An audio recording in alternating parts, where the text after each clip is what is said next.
بشيره على الأديان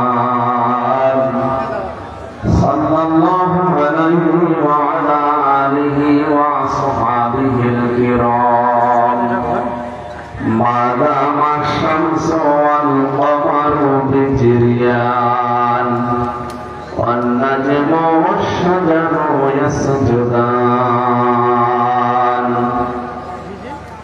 فقد قال الله تعالى في كلامه المجيد وبرهانه التوحيد أعوذ بالله من الشيطان الرجيم بسم الله الرحمن الرحيم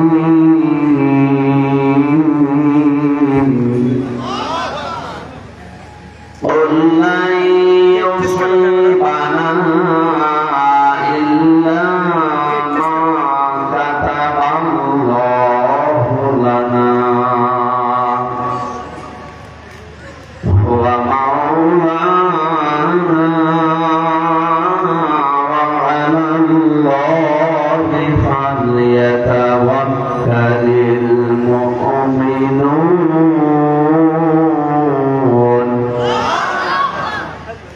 وقال تعالى في آية أخرى ولكل أمة جعلنا منسكا ليذكروا اسم الله على ما رزقهم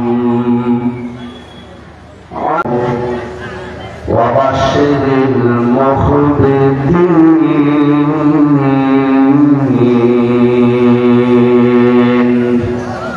صدقت يا ربنا اللهم صل على سيدنا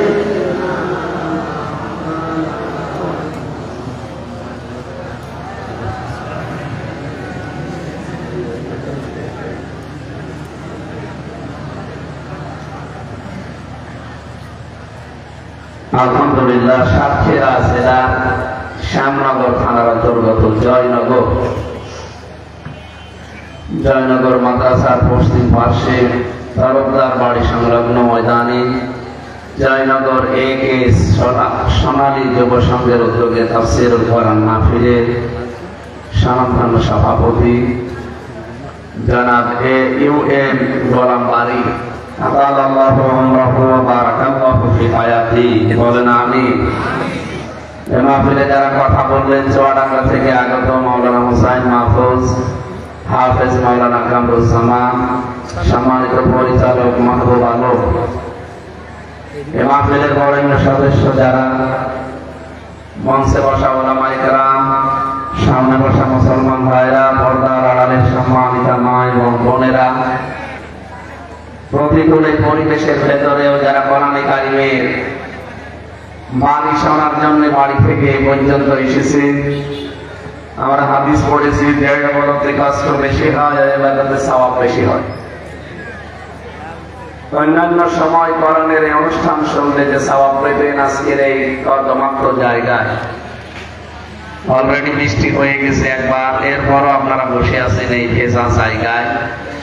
আমরা আশা করতে পারি নবীর এই হাদিস অনুযায়ী যে আমাদের সওয়াব আজকে ডবল হবে ইনশাআল্লাহ। এত দামি অনুষ্ঠানে বসে আছে আমি নিজে সহ, আমরা টের পাচ্ছি না। মসজিদে নববীতে নবীজি প্রবেশ করলেন, ডান দিকে তাকিয়ে দেখলেন কিছু মানুষ কোরআনে কারিমের কিছু আলোচনা করছে আর সবাই বসে বসে শুনছে। বামে তাকিয়ে দেখলেন কিছু মানুষ জিকির করছে। নবীজি বললেন দুইটা দল ভালো কাজে আছে, তবে সবচাইতে উত্তম কাজে আছে তারা যারা কোরআন নিয়ে ব্যস্ত আছে। আল্লাহ আমাকে নির্দেশ দিয়েছে আমি যেন কোরআনের এই ময়দানে শ্রোতা হিসাবে বসে পড়ি। কি বললাম টের পাচ্ছে?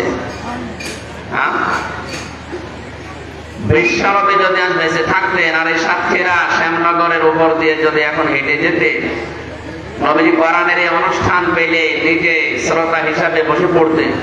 এত মর্যাদা এই অনুষ্ঠানে, নবীজি যেখানে বসতেন শ্রোতা হিসাবে আমরা সেরকম একটা জায়গায় বসে আছি। জবান খুলে বলেন আলহামদুলিল্লাহ। পৃথিবীতে আল্লাহর অনুমতি ছাড়া কিছুই আসে না। কুল্লাই ইউসিবানা ইল্লা মা কাতাবাল্লাহু লানা। হে নবী আপনি বলেন লাই ইউসিবানা।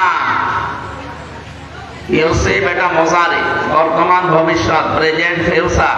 এর আগে লান এসেছে, এর বাংলা অর্থ দাঁড়াবে কখনোই হবে না, কখনোই হতে পারে না। আল্লাহ গ্যারান্টি দিচ্ছে নবী আপনি বলেন কোন কিছুই পৌঁছায় না ইল্লা মা কাতাবাল্লাহু লানা, যেগুলো আল্লাহ আগে থেকে লিখে রেখেছেন ওইটা ছাড়া।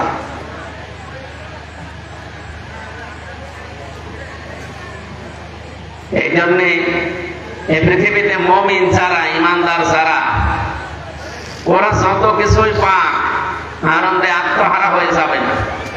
আবার যত কিছুই হারিয়ে ফেলুক একেবারে হাই হতাশ করে জীবনটা শেষ করেও দেবে না।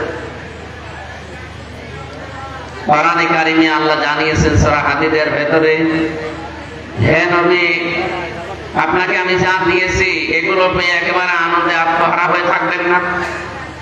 আর কিছু হারিয়ে ফেললে ওইটার জন্য আপনি আফসোস করে নিজেকে নিঃশেষ করেও দেবেন না।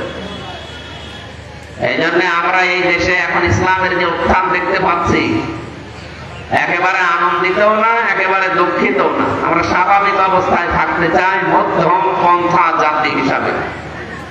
কথা বোঝা যাচ্ছে? আপনি যদি বেশি আবেগ দেখাতে চান, এদেশে এখনো অনেক রাম বাম আর দাদা বাবুদের অনেক 5টা গোলাম আছে। তারা বিশ্ব মিডিয়া এটা অলরেডি ছড়িয়ে দিচ্ছে, এখনো ছড়াবে, যে দেশে জঙ্গি মাথা ছাড়া দিয়ে উঠতেছে।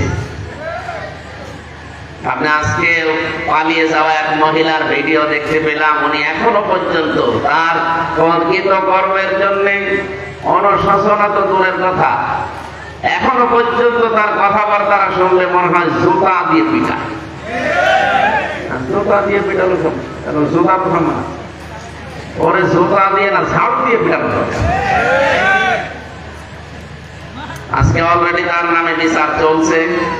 আগামী জুন মাস, এটা জুন মাস চলছে না, জুলাই, সামনে জুলাই মাস মনে হয়, এই মাসের ভেতরে যদি সে না আসে, এতদিন বানিয়ে বানিয়ে যেভাবে রায় দিয়েছিলেন, এবার একেবারে আসল আদালত থেকে রায় হয়ে যাবে।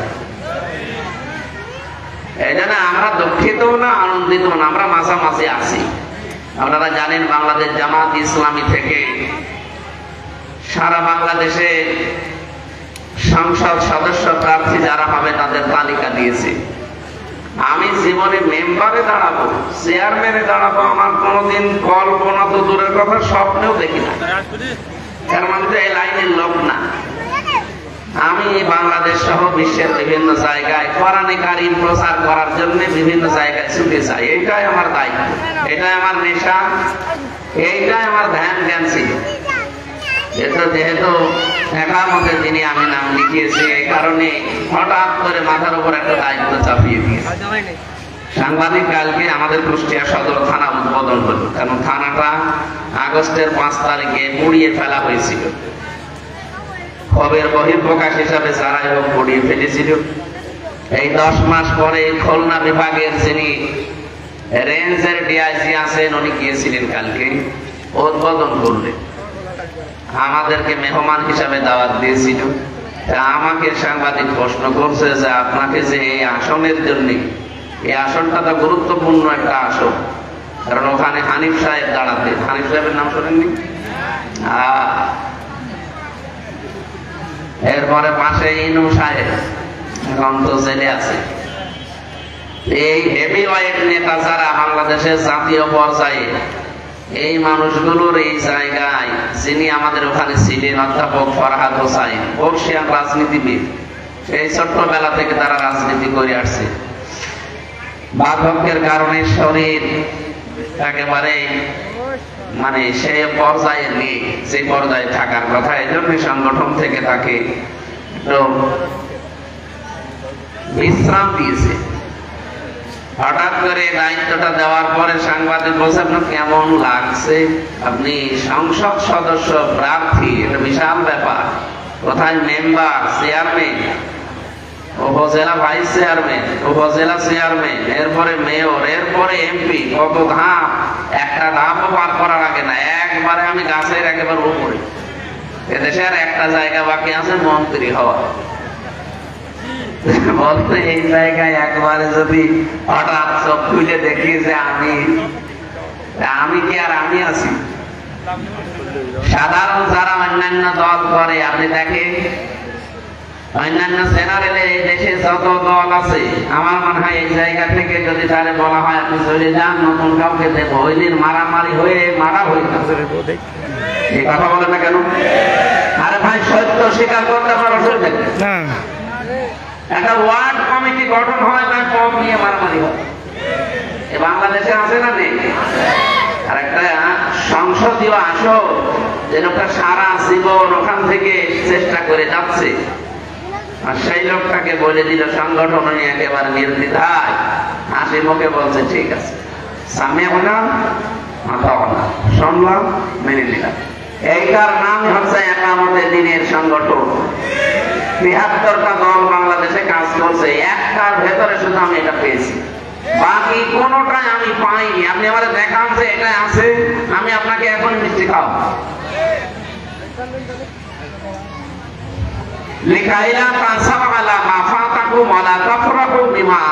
আমি সাংবাদিকে আয়াতটা বলেছিলাম সূরা হাদীদের ২৪-২৩ নম্বর আয়াত।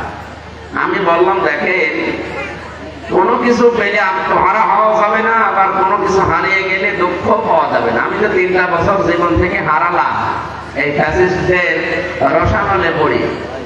যে মামলা দিয়েছিল, মামলা তো আর মামলা না, সব বানানো, এখন প্রমাণ হয়ে যাচ্ছে। এটিএম আজহারুল ইসলামের বিরুদ্ধে যে মামলা দিয়েছিল, হাইকোর্ট থেকে এখন মোরাটা খারিজ করে দিয়েছে, খালাস দিয়ে দিয়েছে। তার মানে এই ১৩ বছর ১৪ বছর উনি জেলে ছিলেন, ওনার কোনো দোষ পাওয়া যায়নি, সবগুলো বানোয়াট, মিথ্যা আর উদ্দেশ্য প্রণোদিত। আমার মনে হয় এরকম যত মানুষ বিনা কারণে ২ বছর, ৫ বছর, ১০, ১৫, ২০ বছর জেল খাটে, এরা যদি বেকসুর খালাস পায়, বেকসুর খালাস মানে তার কোনো দোষ পাওয়া যায়নি, এটাই তো নাকি?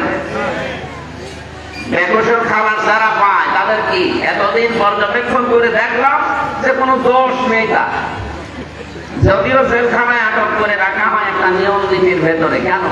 কারণ বাইরে থাকলে লোকটা পালিয়ে যেতে পারে, ক্ষতি হতে পারে, এই জন্য একটা জায়গা আটকে রাখে যে থাকেন, ওনার বিচার চলছে। রায় হওয়ার আগ পর্যন্ত আপনি দোষিয়ে কথা বলা যাবে না। ওনার যেহেতু ১৩-১৪ বছর পরে অলরেডি হাইকোর্ট থেকে, সুপ্রিম কোর্ট থেকে, আপিল বিভাগ থেকে একেবারে ফাইনাল রায় দিয়েছে যে উনি নির্দোষ, বেকসুর খালাস। তার মানে এই ১৩-১৪ বছর ওনার পেছনে লেগে থেকে কিছুই পাওয়া যায়নি, পুরাটা বানোয়াট। আমারটা ওইটাই ছিল। আমার যে মামলা আমি ৩০ বারের উপরে তুলেছিলাম, সিএমএম কোর্ট, জজ কোর্ট, হাইকোর্ট, না জামিন হবে না, কারণ লাল দাগ দেওয়া ছিল। মাওলানা মামুনুল হক আর আমির হামজা, এই দুইজনে লাল দাগ মারা, আল্লাহ বলে বেরিয়ে দিয়েছিল, এই জন্য হবে না। তাছাড়া একটা মামলা ৩০ বার তোলা লাগে, ১-২ বার তুললে তো মনে করে আর কত ঘোরাবো, ৩০ বার। আপনি চিন্তা করেন, এক একবার মামলা তুলতে সিএমএম কোর্ট, জজ কোর্ট, হাইকোর্টে যারা কোর্ট কাছারিতে যায়, আদালতে যায়, জিজ্ঞাসা করেন একবারে কমপক্ষে ৬০ থেকে ৬৫,০০০ টাকা খরচ হবে এই চিন্তা আদালত মারতে। এখন লিগাল ভাবে তা আমার বাবার কত টাকা গিয়েছে, এই টাকাগুলো যারা নিবে তারা কিন্তু জেনে বুঝেই নিয়েছে। এই যে কাজটা করার পরে আগস্টের ৫ তারিখের পরে মামলাটা তুলেছিলাম, এটা এখন আর জামিন না, পুরাই এটিএম আজহারুল ইসলামের মতো খারিজ করে দিয়েছে। আমি আদালতকে জিজ্ঞাসা করতে গিয়েছিলাম যে এতদিন মামলাটা আপনার কাছে ছিল, তখন তো কিছু বললেন না।